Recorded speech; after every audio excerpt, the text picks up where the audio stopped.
शिरगाव कात्रपच्या डोंगरांमधून जितके नैसर्गिक झरे उगम पावतात त्या सगळ्या झऱ्यांचं पाणी वाघजाईच्या तिथे एकत्रित होतं आणि खूप सुंदर रूप धारण करतं. अगदी विशाल स्वरूप असतं का त्या पावसाळ्यामध्ये तिथे सगळे डोहामध्ये त्याचा बघायला जातात. नदी मोठ्या सदुर बघण्याकरता खूप लोक तिथे जातात. बदलापूरचे तो एक प्रकारचा पिकनिक स्पॉट आहे आणि तिथून पनवेल रोड क्रॉस केला की त्याला दोन भाग फुटतात, एक रोडच्या त्या बाजूने आणि ह्या बाजूने.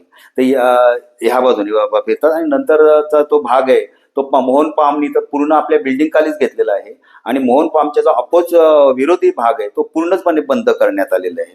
या असाच प्रकार ओम कृष्णा हाईट, आणखीन तिथे वेद हाईट्स म्हणून आहेत, त्या बिल्डिंगनी पूर्ण नाला एका पाईप मध्ये टाकून पूर्ण आपल्या बिल्डिंग खाली घेतलेलं आहे. हे अतिशय वाईट होतं. आता तुम्ही त्याचं चित्र बघितलं तुमच्या लक्षात येईल की मोठ्या स्वरूपात तो नाला वाहत होता आणि नगरपालिकेच्या प्रशासनाचं प्रशासन इतकं नालायक आहे आणि इतकं बेफिकीर आहे की तिथे त्यांनी हा नाला हा दाखवलेलाच नाहीये. ज्या वेळेला त्या बिल्डिंगला परवानगी दिली त्या परवानगी करताना ते ओम हाईटच्या शेजारी नालाच दाखवलं नाही, फक्त मोगम आपली सुटका केली. ते निसर्ग स्रोत असेल तर तो विचारल्याशिवाय त्याला वळण देण्यात येऊ नये. म्हणजे हा एक प्रकारच आपली जबाबदारी झटकाच आहे. आता ओम कृष्णा हाईट ती पूर्ण पाण्यात आहे, नाल्यामध्ये आहे. अक्षरशः तिथे तळामध्ये दरवर्षी पाणी भरतं. कशी लोक ते राहतील काय माहिती. आणि तीच परिस्थिती त्याच्या समोर असणाऱ्या वेद हाईटची होणार आहे. अशा प्रकारे जर हे असं होत असेल आणि बिल्डिंग येत असेल तर त्यांचं बिल्डिंगचं आयुष्य तर काय. एक दिवशी समजा आता महापूर झाला तर नुसतं पाणी तर आपली जागा करतं, निसर्ग तर सोडत नाही. निसर्गाचं रौद्ररूप महाभयंकर असतं, ते आपण 2005 साली अनुभवलेलं आहे. आणि तसं कधी जर रौद्र झालं तर ह्या Om rise, Krishna height, Mohan palm ह्या बिल्डिंगी राहणारच नाहीत, त्या संपूर्ण त्या नष्ट होतील. आणि त्याबद्दल जे आपल्याला बळी जातील या बळीला जबाबदार कोण.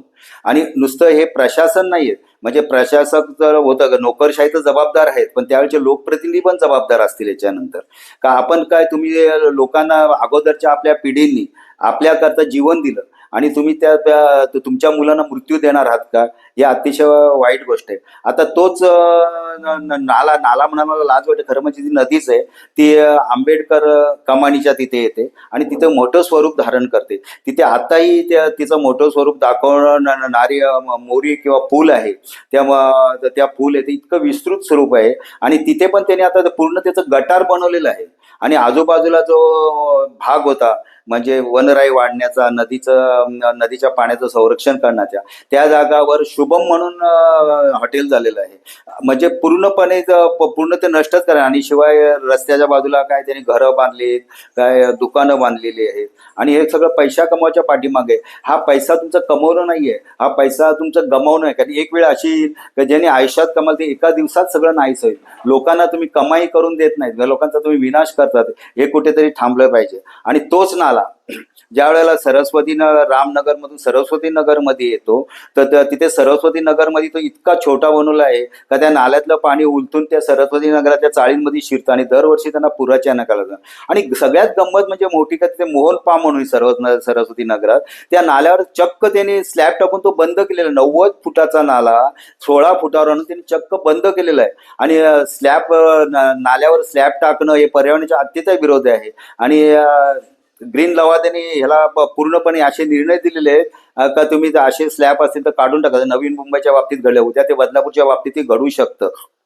तर ह्या विरुद्ध मी आवाज उठवला. ते स्लॅब टाकणं चुकीचं आहे. तर या महाभागाने काय करावं, त्या स्लॅबवर त्यांनी गार्डन तयार केली, प्युअर लाद्या बसवल्या आणि त्याच्यावर कुंड्या गार्डन. आता लाद्यावर आपण घरी कुंड्या ठेवून जी करतात तशी गार्डन. आणि आजूबाजूला 2 गार्डन असताना इकडे मोहन पाम आहे, आमटे गार्डन आहे आणि समोर देशपांडे गार्डन आहे. या दोन्ही गार्डन असताना त्यांनी मध्ये त्या ओळा नाल्यावरच गार्डन तयार करण्याचं, म्हणजे हा सगळा मूर्खपणाचा प्रकार आहे. आणि जे देशपांडे गार्डन आहे त्यांनी ती पुन्हा नष्ट केलेली आहे आणि तिथे पण त्यांनी लादी बसवली आणि लादीवर हे झाडं लावणार आहेत का. मूळ जे गार्डनचाच मूळ हेतू आहे की ती जागा मोकळी लागावी, तिथे हिरवळ वाढावी, हिरवळीमध्ये पाणी मुरावं. तर पाणी मुरण्याचा पूर्ण भागच त्यांनी बंद केलेला आहे. आता जर जमिनीतच पाणी मुरलं नाही तर जमीन कशी शांत होईल. आणि जमिनीत पाणी मुरलंच नाही तर मग नाल्यातलं जर पाणीच मुरलं नाही तर तलावांना, विहिरींना, बोरींना कुठे पाणी लागेल.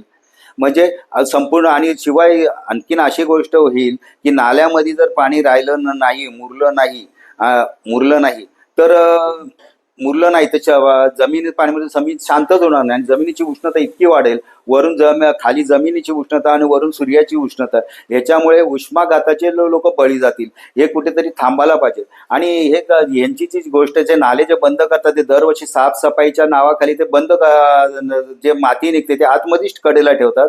त्याच्यानंतर ते त्याच्यावर इतर बिल्डर त्याच्यावर भराव काढतात, जमीन बघवतात. म्हणजे नगरपालिकाच प्रशासन त्यांना प्रोत्साहन देतं का इथे तुम्ही जमीन बनवा. ह्यामध्ये खूप मोठे आर्थिक हितसंबंध असलेले पाहिजेत.